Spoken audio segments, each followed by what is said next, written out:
Hello everyone, welcome back to my channel. আবারও হাজির হয়ে গেলাম নতুন ইন্টারেস্টিং ড্রামা নিয়ে। আশা করি ড্রামাটি তোমাদের সকলের অনেক ভালো লাগবে। তাহলে চলো আর দেরি না করে এক্সপ্লেনেশন স্টার্ট করি। গল্পের শুরুতে আমরা আমাদের ফিমেল লিড জিয়াওকে দেখতে পাই, যে একটা ফেসলেস ভিডিও চ্যানেল চালায়। সে কখনো নিজের মুখ দেখায়নি, তবুও ধীরে ধীরে তার জনপ্রিয়তা বাড়ছিল। কিন্তু বাস্তব জীবনে তার অবস্থা ছিল খুবই খারাপ। সে তার অসুস্থ বোনের চিকিৎসার জন্য টাকা জমাচ্ছিল। তার জীবনের একটাই লক্ষ্য ছিল গ্রাম থেকে শহরে এসে নিজের সৌন্দর্য এবং নিষ্পাপ মেয়ের অভিনয় দিয়ে কোনো ধনী ছেলেকে প্রেমে ফেলে তাকে বিয়ে করা। এই স্বপ্নে বিভোর হয়ে সে নিজের ফুডকার্ট চালাতে চালাতে রাস্তা দিয়ে যাচ্ছিল। হঠাৎ করে ভুলবশত একটি দামি গাড়ির সাথে তার ধাক্কা লাগে। গাড়িটা দেখে তার মাথায় প্রথমেই আসে ক্ষতিপূরণের কথা। এত দামি গাড়ি যদি টাকা দিতে হয়, তাহলে তো আমি একেবারেই নিঃস্ব হয়ে যাব। ঠিক তখনই গল্পের নায়ক সামনে আসে। ছেলেটিকে দেখে জিয়াও মনে মনে ভাবে, ইস, এই লোকটার গায়ের কাপড়ের দামই তো লাখ লাখ টাকা। এর গাড়ির ক্ষতিপূরণ দিতে গিয়ে তো আমি পথেই বসে যাব। তাই সে সঙ্গে সঙ্গে একটা নিষ্পাপ মুখ বানিয়ে কিউট চোখে তাকিয়ে বলে, আই অ্যাম সরি, ভুল করে আপনার সঙ্গে ধাক্কা লেগে গেছে। অন্যদিকে ছেলেটার নাম ছিল হুয়ো। জিয়াওয়ের সেই নিষ্পাপ চোখের দৃষ্টিতে সে প্রায় হারিয়ে যায়। সে জিজ্ঞেস করে, তুমি কে? আগে তো কখনো দেখিনি। জিয়াও সঙ্গে সঙ্গে নিজের দুঃখের গল্প বলতে শুরু করে, যে আমি কয়েকদিন আগে গ্রাম থেকে এসেছি। আমার হাজবেন্ড আমাকে ছেড়ে চলে গেছে। আমার একটা সন্তান আছে। তাকে বড় করার জন্যই আমাকে কাজ করতে হচ্ছে। আপনার গাড়ির ক্ষতিপূরণ দেওয়ার মতো সামর্থ্য আমার নেই। এ কথা বলেই সে নিজের উপার্জনের টাকা বের করে। তবে চুপি চুপি বড় নোটগুলো সরিয়ে রেখে হাতে থাকা কয়েকটা খুচরা পয়সা হুয়ের দিকে এগিয়ে দেয়।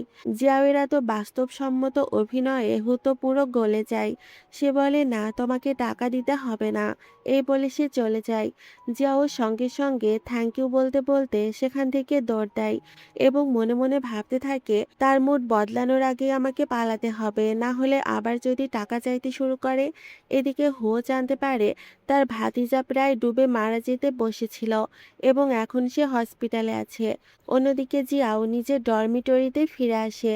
সেখানে আরও কয়েকজন মেয়ের সঙ্গে সে থাকতো। মজার বিষয় হলো, ওই মেয়েরাও ধনী ছেলেদের প্রেমে ফেলার কাজই করত। তবে তাদের মধ্যে জিয়াও ছিল আলাদা, কারণ সে সত্যি তার বোনের চিকিৎসার জন্য টাকা জোগাড় করছিল। সবাই জানতো এই কদিন ধরে জিয়াও ওয়েনজিং নামের এক ছেলেকে টার্গেট করেছে। একজন প্রাইভেট ডিটেকটিভ ভাড়া করে সে ওয়েনজিং সম্পর্কে খোঁজ নিয়েছিল। ছেলেটি ছিল ভীষণ সাদাসিধে, নিরীহ আর ভদ্র। তার আসল পরিচয়ও প্রায় কেউ জানত না। এই সুযোগটাই জিয়াও কাজে লাগায়। নিজের কিউট মুখ আর ভদ্র মেয়ের অভিনয় দিয়ে সে ওয়েনজিং এর সঙ্গে বন্ধুত্ব করে ফেলে। ওয়েনজিং কখনো কোনো সম্পর্কে জড়ায়নি, তাই বন্ধুত্বের আশায় খুব দ্রুতই জিয়াওয়ের সে কাছাকাছি চলে আসে। একদিন সে জিয়াওকে বলে, আমার পরিবার আমাকে জোর করে ব্লাইন্ড ডেটে পাঠাতে চাইছে, কিন্তু আমি যেতে চাই না। তুমি কি আমার নকল গার্লফ্রেন্ডের অভিনয় করবে? বিনিময়ে আমি তোমাকে টাকা দেব। এটা শুনে জিয়াওয়ের তো লটারি লেগে যায়। একদিকে টাকা, অন্যদিকে অভিনয় করতে করতেই সে ওয়েনজিং এর আসল গার্লফ্রেন্ড হয়ে যাওয়ার প্ল্যান করছিল। তাই কোনো দ্বিধা না করে সে প্রস্তাবে রাজি হয়ে যায়। তবে সে জানতো না এই টার্গেটে একদিন তার পুরো জীবন বদলে দেবে। এরপর জিয়াও ওয়েনজিংকে এসএমএস করে জানতে চায় সে কেমন আছে, কিন্তু যে রিপ্লাই আসে সেটা ছিল বেশ অদ্ভুত। কারণ মেসেজটা পাঠিয়েছিল হুয়ো। সে আসলে ওয়েনজিং এর আঙ্কেল। হুয়ো ইতিমধ্যেই জেনে গেছে ওয়েনজিং কোনো এক মেয়ের সঙ্গে সম্পর্কে জড়িয়েছে, আর তার দৃঢ় বিশ্বাস ছিল সে মেয়েটি একজন গোল্ড ডিগার। ওয়েনজিং এর আসল পরিচয় জানার পরই সে তার কাছে এসেছে। ওয়েনজিং এর সব জানার পর প্রতিবাদ করে বলে, আমি একজন প্রাপ্তবয়স্ক, আপনি এভাবে আমার ফোন চেক করতে পারেন না। হু বলে, তোমার গার্লফ্রেন্ড খুবই রহস্যময়, তার একটা ফেসলেস আইডি আছে। সে শুধু টাকার জন্যই তোমার কাছে এসেছে। ওয়েনজিং হেসে বলে, সব মেয়েরাই তো এমন হয়। এ কথা শুনে হুয়ো হঠাৎ সে গাড়ির সামনে দেখা হওয়া নিষ্পাপ মেয়েটির কথা মনে পড়ে। তবে সে কিছুই বলে না, শুধু বলে, যাই হোক, ওই মেয়েটির থেকে দূরে থাকবে। কিন্তু ওয়েনজিং কি আর কারো কথা শোনার ছেলে? সে আত্মবিশ্বাসের সাথে বলে, আমার গার্লফ্রেন্ড খুবই নিষ্পাপ এবং খুবই মিষ্টি। সে তো আমার আসল পরিচয়ও জানে না। ওয়েনজিং এর কথা শুনে হুয়ের সন্দেহ আরো বেড়ে যায়। সে মনে মনে ঠিক করে যেভাবেই হোক এই মেয়েটাকে ওয়েনজিং এর জীবন থেকে সরিয়েই দিতে হবে। এদিকে জিয়াও ওয়েনজিং এর সঙ্গে দেখা করতে যায়। সেখানে গিয়ে সে তার খুব যত্ন নিচ্ছে এমন অভিনয় করতে থাকে। সে এমন দেখাচ্ছিল যেন সে ওয়েনজিং এর জন্য খুবই চিন্তিত। ওয়েনজিং হেসে বলে, না না, আমি এখন পুরোপুরি ঠিক আছি। তারপর সে জিয়াওকে জানায়, আমি তোমাকে একটা পারিবারিক অনুষ্ঠানে নিয়ে যেতে চাই। অন্যদিকে হো তখনও জিয়াওয়ের ফেসলেস আইডিতে এসএমএস পাঠাচ্ছিল, কারণ সে জানতো না সেই আইডির পিছনের মানুষটাই আসলে জিয়াও। মাঝে মধ্যে জিয়াও নিজের ব্লগে নানা কষ্টের কথা দেখাতো, যাতে সে মানুষের সহানুভূতি পায়, বিশেষ করে ওয়েনজিং এর কাছ থেকে। কিন্তু হো এসব দেখে আরো নিশ্চিত হয়ে যায় যে মেয়েটা অভিনয় করছে। তাই সে সরাসরি সেই আইডিটাকেই ব্লক করে দেয়। জিয়াও বুঝতে পারে এই কাজটা নিশ্চয়ই হো করেছে। ফলে তার উপর জিয়াওয়ের রাগ আরো বেড়ে যায়। যদিও হুয়া এখনো ওয়েনজিং এর গার্লফ্রেন্ডকে সামনে থেকে দেখেনি, তবুও তার বিশ্বাস ছিল মেয়েটি একজন গোল্ডিগার, যে ভদ্র আর নিষ্পাপ মেয়ের অভিনয় করছে। অন্যদিকে জিয়াও যখন শুনল ওয়েনজিং তাকে পারিবারিক অনুষ্ঠানে নিয়ে যেতে চায়, তখন সে এক মুহূর্তও দেরি করল না। কারণ সে জানতো ওয়েনজিং এর আঙ্কেল হুয়া একজন বিশাল ব্যবসায়ী, আর তার সঙ্গে দেখা করার সুযোগ সে কোনো মতেই হাতছাড়া করতে চায় না। পরের দিন সুন্দর করে সেজেগুজে সে কোম্পানিতে পৌঁছে যায়, যেখানে তার ইন্টারভিউ দেওয়ার কথা ছিল। ওয়েনজিং এর অনুরোধে হো সেদিকেই আসছিল। জিয়াও নিজের মনে তখন ভাবছিল, আজ অবশেষে সেই বিখ্যাত ব্যবসায়ীর সঙ্গে দেখা করব। আর হো ভাবছিল, আজ আমি সেই গোল্ডিগার গার্লফ্রেন্ডকে সামনে থেকে দেখব। তখন হঠাৎ আয়নায় হোর মুখ দেখে জিয়াও চমকে ওঠে। আরে এ তো সেই গাড়ির মালিক। সঙ্গে সঙ্গে তার ভয় লাগতে শুরু করে, যদি হো তাকে চিনে ফেলে। তাই সে নিজের মুখ আড়াল করার চেষ্টা করে। হো তখন তাকে পিছনে ফিরে দাঁড়াতে বলে। জিয়াও তখন নিষ্পাপ মুখ করে ঘুরে দাঁড়ায়। সে এতটাই সুন্দর ছিল যে হো কয়েক সেকেন্ড তাকিয়েই থাকে। কিন্তু আগের ঘটনার সময় তার মুখে অন্যরকম মেকআপ ছিল বলে হো তাকে চিনতে পারে না। ঠিক তখনই ওয়েনজিং এসে হাজির হয়। সে হাসি মুখে রুয়ানকে নিজের গার্লফ্রেন্ড হিসেবে হুয়ের সঙ্গে পরিচয় করিয়ে দেয়। এতে হুয়ের মুখ মুহূর্তেই গম্ভীর হয়ে যায়, কারণ তার বিশ্বাস ছিল জিয়াও শুধু টাকার জন্যই ওয়েনজিং এর কাছে এসেছে। সে সরাসরি জিয়াওকে সতর্ক করে দিয়ে বলে, ওয়েনজিং এর থেকে দূরে থাকো। তোমার মতো মেয়েদের আমি তার কাছে ঘেঁষতেও দেব না। এটা শুনে জিয়াওয়ের এতটাই রাগ হয় যে সে কল্পনা করতে থাকে সে হুয়োকে আচ্ছা মতো পিটাচ্ছে। সে ভাবতে থাকে, এই লোকটা আমার পিছনে লেগেছে কেন? আমি কি এমন অপরাধ করেছি? তবে বাস্তবে সে কিছুই বলে না। সে চুপচাপ ভয় পাওয়ার অভিনয় করতে থাকে। এরপর সে ওয়েনজিং এর সঙ্গে সেখান থেকে বেরিয়ে যায়, আর মনে মনে বলে, প্রাণটা আগে বাঁচুক, পরে সব দেখা যাবে। কারণ এখন আর তার হুয়ের কোম্পানিতে ইন্টারভিউ দেওয়ার কোনো ইচ্ছাই নেই। এরপর তারা একসঙ্গে লাঞ্চ করতে বসে। জিয়াও যথারীতি নিষ্পাপ মেয়ের অভিনয় চালিয়ে যাচ্ছিল, কিন্তু ঠিক তখনই আবার হাজির হয় হুয়ো। সে ঠান্ডা গলায় বলে, তোমার সংলাপগুলো একটু বেশি ক্লিশে হয়ে যাচ্ছে না? এটা শুনে জিয়াওয়ের মাথা গরম হয়ে যায়। সে মনে মনে বলে, এই লোকটা আবার এখানে কেন? আসলে সে চায়টা কি? লাঞ্চের পুরো সময়টা হুয়ো ঘুরিয়ে ফিরিয়ে জিয়াওকে বুঝিয়ে দিতে থাকে যত দ্রুত সম্ভব যেন সে ওয়েনজিং এর সঙ্গে সম্পর্ক ভেঙে ফেলে, নইলে তার আসল মুখোশ খুলে দিতে এক মুহূর্তও সে দেরি করবে না। জিয়াও তখন শুধু ভাবছিল, আমি কোথায় এসে ফেঁসে গেছি। ঠিক তখনই ওয়েনজিং ফোন কল শেষ করে ফিরে আসে। সে অবাক হয়ে বলে, আঙ্কেল, আপনি জিয়াওকে ভয় দেখাচ্ছেন কেন? ও খুবই নিষ্পাপ একটা মেয়ে। পরে বাইরে বের হলে হুয়ো বলে, চলো আমি তোমাকে নামিয়ে দিই, আমারও একই দিকে যেতে হবে। তো জীবনে প্রথমবার জিয়াও এত দামি গাড়িতে উঠছিল। কিছুক্ষণ পর সে আর চুপ থাকতে না পেরে জিজ্ঞাসা করে, আপনার সমস্যা কি? ও তখন সোজা সাপটা উত্তর দেয়, আমি গোল্ডিগার মেয়েদের একদম সহ্য করতে পারি না, আর তোমার মতো মেয়েদের আমি খুব ভালো করেই চিনি। সে আরো বলে, ওয়েনজিং আমাদের পরিবারের একমাত্র উত্তরাধিকারী। তুমি তার সম্পর্কে খোঁজ খবর নিয়ে এখানে এসেছ, তাই স্বপ্ন দেখা বন্ধ করো। আমি কখনো এই সম্পর্ক হতে দেব না। জিয়া তখন চুপচাপ সব শুনে যায়। ঠিক তখন তার নজরে পড়ে তার রুমমেটরা রাস্তা দিয়ে হেঁটে যাচ্ছে। সঙ্গে সঙ্গে তার মাথায় একটা দুষ্টু বুদ্ধি আসে। এত দামি গাড়ি থেকে নামার সুযোগ কি সে বারবার পাবে? সে চায় তার রুমমেটরা এটা দেখুক। তাই জানালা দিকে তাকাতে গিয়ে ভুলবশত সে হুয়ের কাছে চলে আসে। কিন্তু হু তাকে ভুল বোঝে। তার মনে হয় জিয়াও তাকে প্রলুব্ধ করার চেষ্টা করছে। অন্যদিকে রুমমেটদের মুখ দেখার মতো অবস্থা হয়েছিল। তারা নিজেদের চোখকে বিশ্বাসই করতে পারছিল না যে জিয়াও সত্যি এতটা বিলাসবহুল গাড়ি থেকে নেমেছে। সেই রাতে রুয়ান সোশ্যাল মিডিয়ায় পোস্ট করা শুরু করে এবং নতুন নতুন ফলোয়ার পেতে শুরু করে। ঠিক তখন ওয়েনজিংয়ের এসএমএস আসে। সে জিয়াওকে একটা পার্টিতে ইনভাইট করে। জিয়াও তো সঙ্গে সঙ্গেই রাজি হয়ে যায়। রাতে সে নিজের ফুড স্টল নিয়ে কাজ করছিল। পরিচয় লুকানোর জন্য সে মুখে মাস্ক পরেছিল। তার বানানো খাবার এত জনপ্রিয় ছিল যে খুব দ্রুত সব বিক্রি হয়ে যায়। সে খুশি হয়ে ভাবছিল এভাবে চলতে থাকলে খুব তাড়াতাড়ি বোনের চিকিৎসার জন্য টাকা জোগাড় করতে পারবো। কিন্তু তখনই সেখানে হাজির হয় হুয়ো। জিয়াওয়ের তো মাথায় হাত পড়ে যায়। সে ভাবতে থাকে, দূর, এ আবার এখানে কি করছে? যদি সে আমাকে চিনে ফেলে। আসলে হু তাকে আর্থিকভাবে সাহায্য করতে চেয়েছিল, কিন্তু জিয়াও সেই সাহায্য নিতে রাজি হয় না। তখন হুয়া এক বোতল পানির দাম হিসেবে সরাসরি তার অ্যাকাউন্টে 50,000 ইউয়ান পাঠিয়ে দেয়। টাকা দেখে জিয়াও তো পুরো হতবাক হয়ে যায়। সে কিছুই বুঝতে পারছিল না যে এই লোকটা আসলে কি করতে চাইছে। এক বোতল পানির জন্য কেউ এত টাকা দেয় নাকি? সে তো দ্বিধায় পড়ে যায়। এই টাকা গ্রহণ করবে নাকি ফেরত দিবে।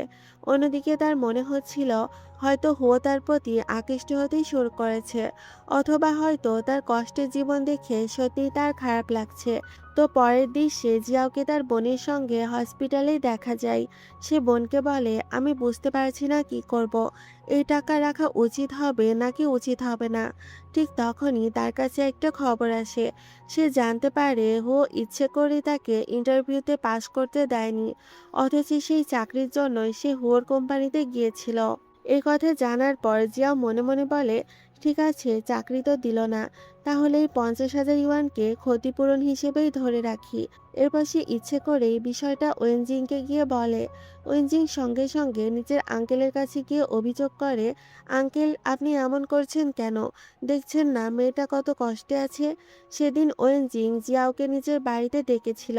জিয়াও বাড়ির বাইরে দাঁড়িয়ে লাইভ স্ট্রিম করছিল, আর হো চুপচাপ সে লাইভ দেখছিল। আর মজার ব্যাপার হলো, জিয়াওয়ের এক একটা লাইভ থেকেই ভালো পরিমাণে টাকা আয় হচ্ছিল। আর সেই টাকার একটা বড় অংশ পাঠাচ্ছিল স্বয়ং হুয়ো। টাকা পাঠাতে পাঠাতে সে নিজেই অবাক হয়ে ভাবছিল, আমার কি হয়েছে? আমি কবে থেকে জিয়াওয়ের ব্যাপারে এতটা আগ্রহী হয়ে গেলাম? আমি তো নিজেকে কথা দিয়েছিলাম এমন গ্রিন টি টাইপ মেয়েদের ফাঁদে কখনো পড়ব না। তাহলে তার লাইফে বারবার কেন টাকা পাঠাচ্ছি? এদিকে লাইভ শেষ করে জিয়াও ওয়েনজিংকে খুঁজতে বাড়ির ভেতরে ঢোকে। ভুলবশত সে ওয়েনজিংকে তার বন্ধুদের সঙ্গে কথা বলতে শুনে ফেলে। ওয়েনজিং বলছিল, জিয়াও সত্যি খুব ভালো মেয়ে। এতদিন নকল সম্পর্ক করার পর আমি বুঝতে পেরেছি আমি ওকে সত্যি সত্যিই ভালোবেসে ফেলেছি। এখন আমি ওকে আমার আসল গার্লফ্রেন্ড বানাতে চাই। এ কথা শুনে জিয়াওয়ের মুখে আনন্দের হাসি ফুটে ওঠে, কিন্তু সে গোপনে তার পুরো কথাটা রেকর্ড করে নেয়। কিছুক্ষণ পর ওয়েনজিং বাইরে আসতে শুরু করলে জিয়াও কান্নাকাটির অভিনয় শুরু করে। ওয়েনজিং ঠিক তখনই বলতে যাচ্ছিল, আমি তোমাকে আমার পরিচয় নিয়ে মিথ্যা বলেছি, কিন্তু এখন আমি চাই তুমি আমার সত্যিকারের গার্লফ্রেন্ড হও। ঠিক সেই মুহূর্তে হাজির হয় হুয়ো। সে জিয়াওকে একটা ভিডিও দেখিয়ে বলে, তোমার এই সত্যিটা কি ওয়েনজিং জানে? সত্যি যদি ওর গার্লফ্রেন্ড হতে চাও তাহলে আগে এটা ওকে দেখাও। জিয়াও সঙ্গে সঙ্গে বুঝে যায় হুয়ো তার মুখোশ খুলে দিতে চলেছে। তাই সে আগে থেকেই নাটক করতে শুরু করে দেয়। সে ওয়েনজিংকে বলে, না, আমি তোমার সত্যিকারের গার্লফ্রেন্ড হতে পারবো না। তারপর আবার নাটক করে বলতে থাকে, হ্যাঁ, আমি স্বীকার করছি, আমি ইচ্ছে করেই তোমার কাছে গিয়েছিলাম। শুরু থেকেই জানতাম তুমি ধনী, সে কারণে আমি তোমার যোগ্য নই। আমাদের এখানেই সব শেষ করে দেওয়া উচিত। পুরো আবেগঘন নাটক করে সে সেখান থেকে চলে যায়। আর বেচারা ওয়েনজিং তো ভেঙে পড়ে। সে শুধু ভাবছিল সে এখন কি করবে। এর কিছুক্ষণ পর হুয়োর সেক্রেটারি জিয়াওকে ডেকে নিয়ে আসে। হুয়ো তাকে একটা কন্ট্রাক্ট দেয়। প্রথমে জিয়াও ভেবেছিল ওয়েনজিং এর সঙ্গে সম্পর্ক ভাঙার জন্য হয়তো তাকে টাকা দেওয়া হবে, কিন্তু কন্ট্রাক্ট খুলে সে তো অবাক হয়ে যায়। সেখানে লেখা ছিল জিয়াও কখনো নিজ থেকে ওয়েনজিং এর সঙ্গে যোগাযোগ করতে পারবে না, আর যদি সে এই নিয়ম ভাঙে তাহলে তাকে 1 মিলিয়ন ইউয়ান জরিমানা দিতে হবে। এটা শুনে জিয়াওয়ের আবারও রাগ হয়ে যায়। সে আবারও কল্পনাতে হুয়োকে পেটাতে থাকে। সে ভাবছিল এই লোকটা আমার সব স্বপ্ন ধ্বংস করে দিচ্ছে, কিন্তু তার হাতে আর কোনো উপায় ছিল না। অবশেষে বাধ্য হয়ে সে কন্ট্রাক্টে সাইন করে দেয়। এবার ওয়েনজিংও হাতছাড়া হয়ে যায়। রুমে ফিরে তার বান্ধবীরা মজা করে বলে, দেখলাম তোমার এই মুরগিটাও হাতছাড়া হয়ে গেল, এবার অন্য কাউকে পটানোর কথা ভাবো। ঠিক তখনই জিয়াওয়ের মাথায় নতুন আইডিয়া আসে। সে মনে মনে বলে, এবার একটু ইমোশনাল ড্রামা দেখানোর সময় হয়েছে। সে ইচ্ছে করেই প্রচুর পরিমাণে ড্রিঙ্ক করে, আর এমনভাবে সোশ্যাল মিডিয়ায় পোস্ট দিতে থাকে যেন ওয়েনজিংয়ের সাথে বিচ্ছেদের কষ্টে সে ভেঙে পড়েছে। এই ভিডিওগুলো একসময় ওয়েনজিংয়ের কাছেও পৌঁছে যায়। সে তখন নিজের আঙ্কেলের পাশেই বসেছিল। ভিডিও দেখে সে বলে, দেখুন আঙ্কেল, ও কতটা কষ্ট পাচ্ছে। ও সত্যি আমাকে ভালোবাসে। তবে হ্যাঁ, ও আমার পরিচয় জানতো, কিন্তু তবুও ওর অনুভূতি সত্যি ছিল। তখন ওয়েনজিং আর বসে থাকতে পারে না। সে দৌড়ে জিয়াওয়ের কাছে যেতেই শুরু করে। হুয়ো তাকে থামানোর চেষ্টা করলেও কোনো লাভ হয় না। তখন হুয়ো নিজের সেক্রেটারিকে তার পিছনে পাঠিয়ে দেয়। দূর থেকে ওয়েনজিংকে আসতে দেখে জিয়াও মনে মনে খুশি হয়ে ওঠে। সে ভাবছিল আমার প্ল্যান সফল হয়েছে, কিন্তু ঠিক তখনই হুয়ের সেক্রেটারি এসে ওয়েনজিংকে সরিয়ে নিয়ে যায় এবং জিয়াওকে জোর করে গাড়িতে তুলে দেয়। এবার একটা মজার ঘটনা ঘটে। জিয়াও সত্যি অনেক বেশি ড্রাঙ্ক ছিল। গাড়িতে বসে সে হুয়োকে দেখে বলে, ওয়াও, তুমি তো একদম পুরুষ মডেলদের মতো হ্যান্ডসাম। তুমি কি সত্যি আমার স্বপ্নের মানুষ? তারপর সে আরো এগিয়ে এসে বলে, আমি কি তোমাকে একটু ছুঁয়ে দেখতে পারি? কারণ এর আগে আমি কখনো এমনটা করিনি। হুয়ের বুকের ভিতর তখন অদ্ভুত ফিল হতে থাকে। সে জানতো এই মেয়েটা হয়তো শুধু টাকার জন্য তার বা ওয়েনজিং এর কাছে এসেছে। তবুও অজান্তেই সে জিয়াওয়ের প্রেমে পড়ে যাচ্ছিল। জিয়াও এতটাই ড্রাঙ্ক অবস্থায় ছিল যে হুয়ো তাকে নিজের বাড়িতে নিয়ে যায়। বাড়িতে গিয়েও জিয়াওয়ের নাটক থামে না। সে ব্লগে পোস্ট করতে থাকে, দেখো, আমি এখন আমার এক্স বয়ফ্রেন্ডের ভিলায় এসেছি। এদিকে হুয়ো ভেবেছিল হয়তো মাতাল অবস্থায় সে তাকে ওয়েনজিং ভেবে ভুল করছে, কিন্তু হঠাৎ জিয়াওয়ের ফোন পানিতে পড়ে যায়। ফোন বাঁচাতে সে ঝাঁপ দেয়, কিন্তু সমস্যা হলো সে সাঁতারই জানে না। হুয়ো তখন সঙ্গে সঙ্গে পানিতে নেমে তাকে বাঁচায়। উদ্ধার হওয়ার পরও জিয়াও শুধু একটা কথাই বলছিল, তোমার কারণে আমার ফোন পড়ে গেছে। হুয়ো তখন সঙ্গে সঙ্গে সেক্রেটারিকে নির্দেশ দেয়। কিছুক্ষণের মধ্যেই জিয়াওয়ের জন্য একদম নতুন একটা ফোন নিয়ে আসা হয়। নতুন ফোন পেয়ে তবেই তার মনটা শান্ত হয়। পরে হুয়ো তাকে রুমে নিয়ে যায়। তার গরম লাগছিল বলে জিয়াও অর্ধেক ঘুমের মধ্যেই জামার বোতাম খুলতেই শুরু করে। দৃশ্যটা দেখে হুয়ো ভীষণ অস্বস্তিতে পড়ে যায়। সে দ্রুত দরজা বন্ধ করে বাইরে চলে আসে। পরদিন সকালে ঘুম ভেঙে নতুন ফোন দেখে জিয়াও খুশিতে আত্মহারা হয়ে যায়। তারপর সুযোগ বুঝে চুপচাপ সেখান থেকে বেরিয়ে যায়। এভাবে কয়েকদিন কেটে যায়। ও প্রতিদিন দিন গুনছিল। সে ভাবছিল কতদিন হয়ে গেল জিয়াওয়ের সঙ্গে দেখা হয়নি, তার কণ্ঠও শোনা হয়নি। তবুও সে নিজের কাছে স্বীকার করতে রাজি ছিল না যে সে জিয়াওকে ভালোবেসে ফেলেছে। তাই সে উল্টো জিয়াওয়ের বিরুদ্ধে অভিযোগ তোলে যে জিয়াও কন্ট্রাক্টের নিয়ম ভেঙেছে, আর সে কারণে তাকে 1 মিলিয়ন ইউয়ান দিতে হবে। ঠিক সেই সময় ওয়েনজিং জিয়াওকে ফোন করেছিল। জিয়াও ইচ্ছে করেই নিজের এই সমস্যার কথা তাকে জানায়। ওয়েনজিং সঙ্গে সঙ্গে সিদ্ধান্ত নেয় সে জিয়াওকে সাহায্য করবে। সে টাকা নিয়ে এসে বলে, চিন্তা করো না, এই টাকা রাখো, আঙ্কেলকে দিয়ে দিও, তারপর আমি আর তোমাকে বিরক্ত করব না। যাও একটু আবেগের অভিনয় করার পর টাকাটা নিয়ে নেয়। এদিকে হুয়ো ভেবেছিল এবার নিশ্চয়ই জিয়াও তার কাছে এসে তাকে পটানোর চেষ্টা করবে, কিন্তু উল্টো জিয়াও তাকে টাকা ফেরত দিয়ে দেয়। ব্যাগের টাকা দেখে হুয়ো সঙ্গে সঙ্গে বুঝে যায় এই টাকা তাকে ওয়েনজিং দিয়েছে। জিয়াও তখন শান্ত গলায় বলে, চিন্তা করবেন না, আমি আর আপনার ভাতিজাকে বিরক্ত করব না, আমাদের সম্পর্ক এখানেই শেষ। কিন্তু বাস্তবে সে এত সহজে ছাড়ার মেয়ে ছিল না। কিছুক্ষণ পর আবার ওয়েনজিং এর সঙ্গে সে ডেটে বেরিয়ে যায়। সেই সময় সে জানতে পারে হো ওয়েনজিং এর ব্যাংক কার্ডও ব্লক করে দিয়েছে। জিয়াও সঙ্গে সঙ্গে তখন আবেগী অভিনয় শুরু করে। সে বলে, আমার জন্য তোমার এত কষ্ট করার দরকার নেই। তুমি তোমার আগের মতো ধনী জীবনটাই উপভোগ করো। দেখো, আমার কারণেই তোমার আঙ্কেল তোমার কার্ড পর্যন্ত বন্ধ করে দিয়েছেন। এই বলে সে চলে যায়। আর বেচারা ওয়েনজিং ভাবতে থাকে, জিয়াও তাকে এতটাই ভালোবাসে যে তার সুখের জন্য নিজের সম্পর্ক পর্যন্ত ত্যাগ করতে প্রস্তুত। এদিকে বাড়িতে ফিরে সে আবার হুয়োর কাছে অভিযোগ করে। হুয়ো বলে, তোমার কি সত্যি মনে হয় না মেয়েটা শুধু টাকার জন্যই তোমার কাছে এসেছে? কিন্তু ওয়েনজিং বলে, না আঙ্কেল, সব মেয়েরা একরকম হয় না। আর আমার জিয়াও তো একদমই এমন না। এ কথা শুনে হুয়ো আরও জেদি হয়ে ওঠে। সে যে কোনো মূল্যে প্রমাণ করতে চায় যে জিয়াও একজন গোল্ড ডিগার। কিন্তু ওয়েনজিং তখন এমন কথা বলে যা শুনে হুয়ো কিছুক্ষণ চুপ হয়ে যায়। সে বলে, জিয়াওয়ের জন্য আমি আমার সব সম্পত্তি ছেড়ে দিতেও রাজি। আমি ওকে এতটাই ভালোবাসি। ওয়েনজিংকে শিক্ষা দেওয়ার জন্য হু তখন সিদ্ধান্ত নেয় কিছুদিনের জন্য তাকে শহরের বাইরে পাঠিয়ে দেবে। অন্যদিকে জিয়াও নিজের বোনের হসপিটালের বিল পে করছিল।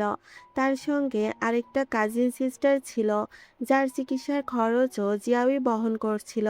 সেই মেয়েটি জিয়াওয়ের ফুড স্টল চালাতে সাহায্য করত। জিয়াও তাকে বলে, তুমি কিছুদিনের জন্য গ্রামে চলে যাও। আমি টাকা জোগাড় করলেই তোমাকে আবার ডেকে আনবো। ঠিক তখনই সেখানে হুয়ো চলে আসে। জিয়াও তাড়াতাড়ি মুখ লুকানোর চেষ্টা করে, কিন্তু হুয়ো তার কণ্ঠস্বর শুনেই চিনে ফেলে। তখন জিয়াও অজুহাত দেয়, আমাকে একটা মৌমাছি কামড়েছে, তার মুখটা ঢেকে রেখেছি। হুয়ো বলে, আমার বাবা হসপিটালে ভর্তি আছেন। যদি তুমি 1 সপ্তাহ আমার বাবার দেখাশোনা করো, তাহলে আমি তোমাকে খুব ভালো পারিশ্রমিক দেব। বেতনের অঙ্কটা শুনেই জিয়াও রাজি হয়ে যায়, কারণ মাত্র 1 সপ্তাহের টাকাতেই তার বোনের পরের 2 মাসের চিকিৎসার খরচ হয়ে যাবে। হুয়ের চিন্তা ছিল, তার বাবা খুব রাগী মানুষ। এত সরলা একটা মেয়েকে তিনি যদি বকা দেন। কিন্তু সে জানতো না জিয়াও খুব দ্রুতই তার বাবার সঙ্গে বন্ধুত্ব করে ফেলবে। কিছুক্ষণ পর জিয়াও কৌশলে তার বাবাকে একটা ভিডিও দেখায়, যেখানে দেখা যাচ্ছে হুয়ো ওয়েলজিং এর ব্যাংক কার্ড ব্লক করে দিয়েছে, শুধু সে একটা মেয়েকে ডেট করছে বলে। ভিডিওটা দেখে হুয়ের বাবা ভীষণ রেগে যান। তিনি বলেন, তুমি ওয়েনজিংকে ডেট করতে বাধা দিচ্ছ কেন? আমি নিজে তার গার্লফ্রেন্ডের সাথে দেখা করতে চাই। এরপর তিনি জিয়াওকে টাকা দিয়ে বিদায় করেন এবং ওয়েনজিং এর গার্লফ্রেন্ডকে ডাকার ব্যবস্থা করেন। আর ফলাফল হয় তো জিয়াও আবারও ওয়েনজিং এর গার্লফ্রেন্ড সেজে দেখা করতে আসে। ও ভালোভাবেই বুঝতে পারছিল এই সব কিছু জিয়াওয়ের নতুন চাল। সে আবারও ওয়েনজিংকে নিজের প্রেমে ফেলতে চাইছে। ওর বাবার সামনে জিয়াও কাঁদো কাঁদো গলায় বলে, আমি জানি আমি খুব গরিব, তাই হুয়ো মনে করে আমি গোল্ড ডিগার। সে আমাকে ওয়েজিং এর সাথে ডেট করতে দেয় না। এ কথা শুনে তার বাবা অনেক রেগে যান। সে বলেন, কাউকে না জেনে কিভাবে আগেই ধরে নেওয়া যায় যে সে একজন গোল্ড ডিগার। শেষ পর্যন্ত হুয়ো বাধ্য হয়ে বলে, ঠিক আছে, আমি আর ওদের সম্পর্কের বিরোধিতা করব না। তবে আমার একটা শর্ত আছে, ওয়েনজিং কোনো পকেট মানি পাবে না, আর পরিবারের সম্পত্তির সুবিধাও সে ভোগ করতে পারবে না। এই কথা শুনে জিয়াও মনে মনে আবারও হুয়োকে পেটাতে থাকে। সে ভাবছিল, এই লোকটা কোন দুর্ভাগ্য নিয়ে আমার জীবনে এসেছে। আমার সব প্ল্যান সে নষ্ট করে দিচ্ছে। এরপর সে ওয়েনজিংকে বলে, আমার জন্য তোমার ভবিষ্যৎ নষ্ট করো না, নিজের ক্যারিয়ারের স্ট্যাটাসের দিকে মনোযোগ দাও। এই বলে সে সেখান থেকে চলে যায়। ও তখন আরো বিভ্রান্ত হয়ে পড়ে। সে ভাবছিল, যদি সত্যিই জিয়াওর শুধু টাকারই দরকার হয়, তাহলে সে ওয়েনজিংকে কেন ব্যবহার করছে না। অন্যদিকে জিয়াও নতুন শিকার খুঁজতে শুরু করে। যেহেতু হো তাকে ওয়েনজিং এর কাছে যেতে দিচ্ছে না, তাই এবার সে নজর দেয় হোর শৈশবের বন্ধু ডক্টর জুয়ের দিকে। পরের দিন একটা আর্ট গ্যালারিতে গিয়ে সে ইচ্ছে করেই ডক্টর জুয়ের দৃষ্টি আকর্ষণ করে। সে জানতো কোন জায়গাটা জুয়ের সবচেয়ে প্রিয়, তাই সেখানে ছবি তুলতে গিয়ে ইচ্ছে করে একটা ছবি ফেলে দেয়। জিয়াউর সৌন্দর্যে আগে থেকেই ঝু মুগ্ধ ছিল, তাই খুব সহজেই দুজন একসঙ্গে লাঞ্চে চলে যায়। আলাপচারিতা এত ভালো চলছিল যে স্পষ্ট বোঝা যাচ্ছিল জিয়াউর প্রতি আগ্রহী হয়ে পড়েছে। কিন্তু ওয়াশরুম থেকে ফেরার পথে আবার হাজির হয় হো।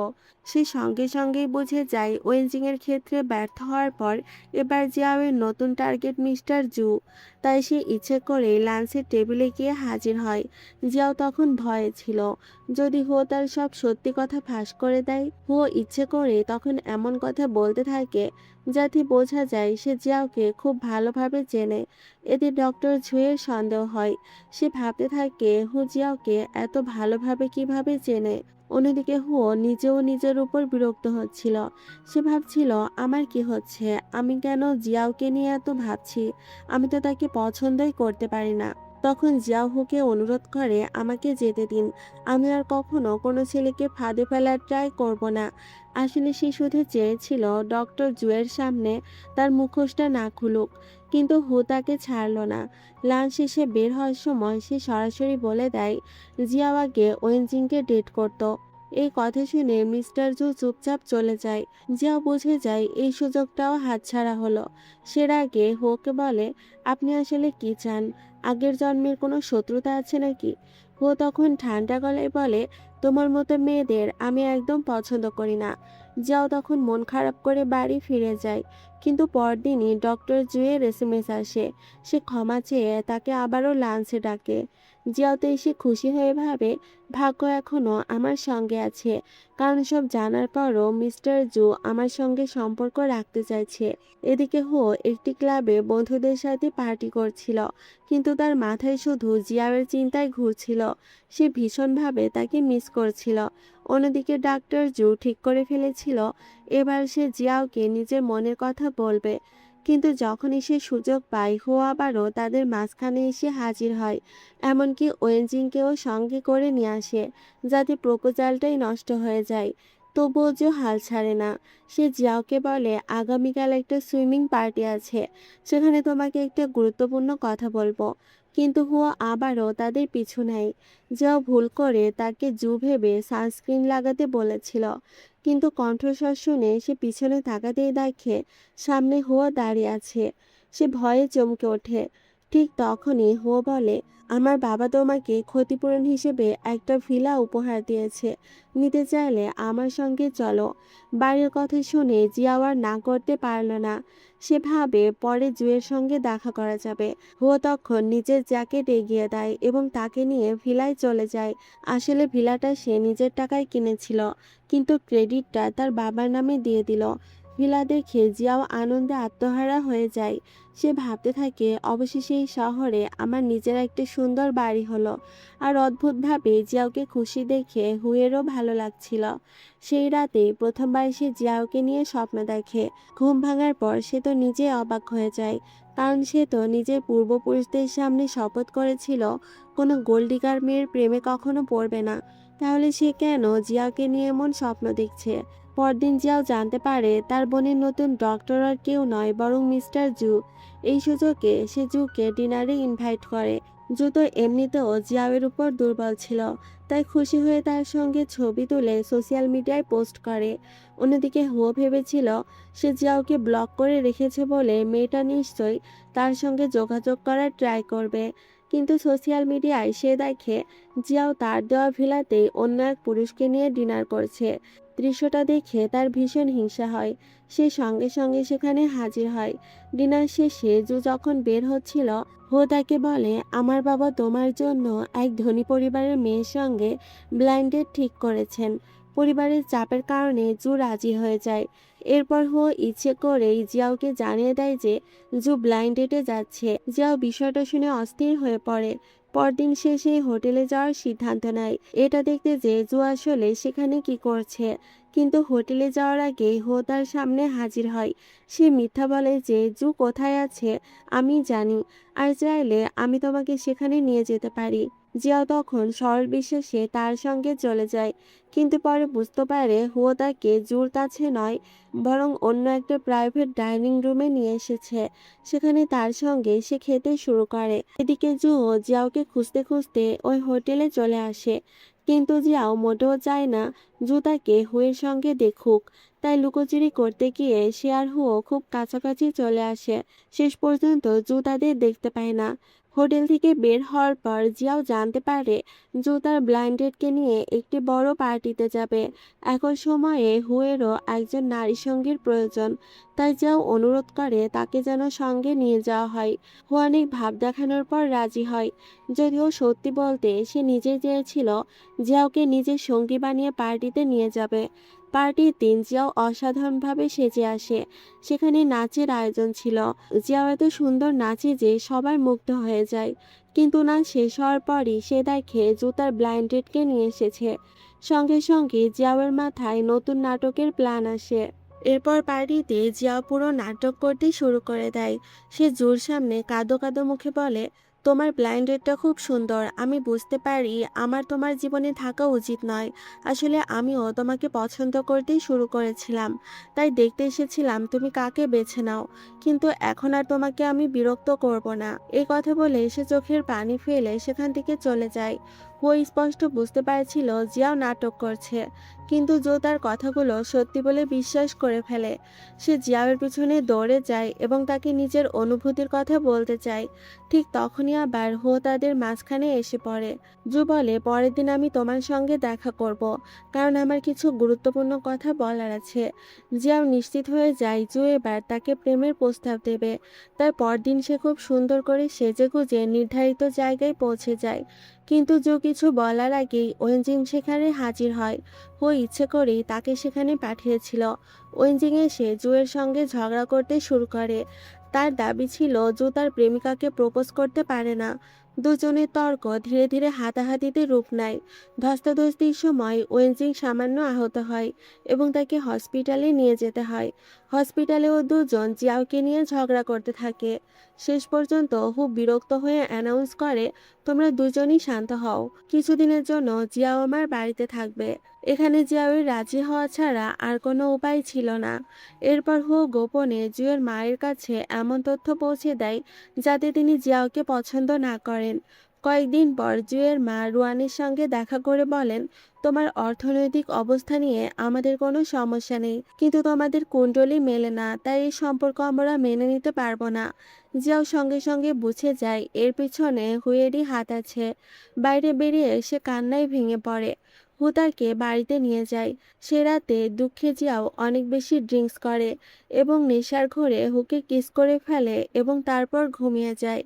সেখান থেকেই তাদের সম্পর্ক ধীরে ধীরে বদলাতে শুরু করে। পরবর্তীতে রুয়ান হুয়ার কোম্পানিতে আসে। সেখানে 1 মাসের জন্য তারা ভুয়া প্রেমিক প্রেমিকা হওয়ার কন্ট্রাক্ট করে। 1 মাসে তারা একসঙ্গে অনেক সময় কাটায়। জিয়াও তার জন্য রান্না করে এবং তার কেয়ার নেয়, আর হুয়া তাকে অনেক দামি পোশাক, গয়না আর উপহার দেয়। ধীরে ধীরে দুজনেই একে অপরকে ভালোবেসে ফেললেও কেউ মুখে স্বীকার করে না। একদিন হুও ক্যালেন্ডারে একটা বিশেষ তারিখ চিহ্নিত দেখতে পায়। সেভাবে ওই দিন জিয়াও তাকে প্রপোজ করবে, কিন্তু সত্যিটা ছিল অন্যরকম। ওই দিন জিয়াও তার অসুস্থ বোনকে নিয়ে বিদেশে যাওয়ার পরিকল্পনা করেছিল।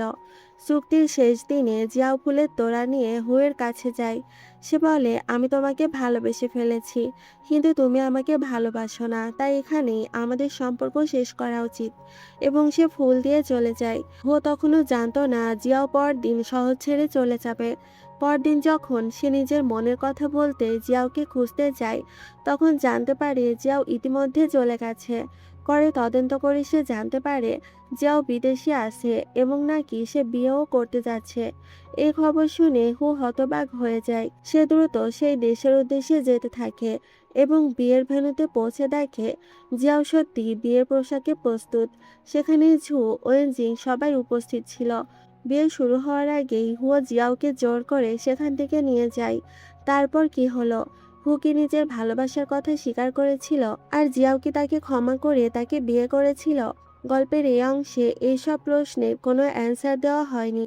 শেষ দৃশ্যে শুধু দেখানো হয় হু জিয়াওকে বিয়ের মঞ্চ থেকে নিয়ে চলে যাচ্ছে। আর এখানেই এই গল্পের এন্ডিং হয় এবং পরবর্তী অংশের জন্য দর্শকদের অপেক্ষায় থাকতে বলা হয়। তো বন্ধুরা, এই ড্রামার নেক্সট পার্ট আসলে অবশ্যই আমি এক্সপ্লেন করব। ততদিন সবাই ভালো থাকবে। আল্লাহ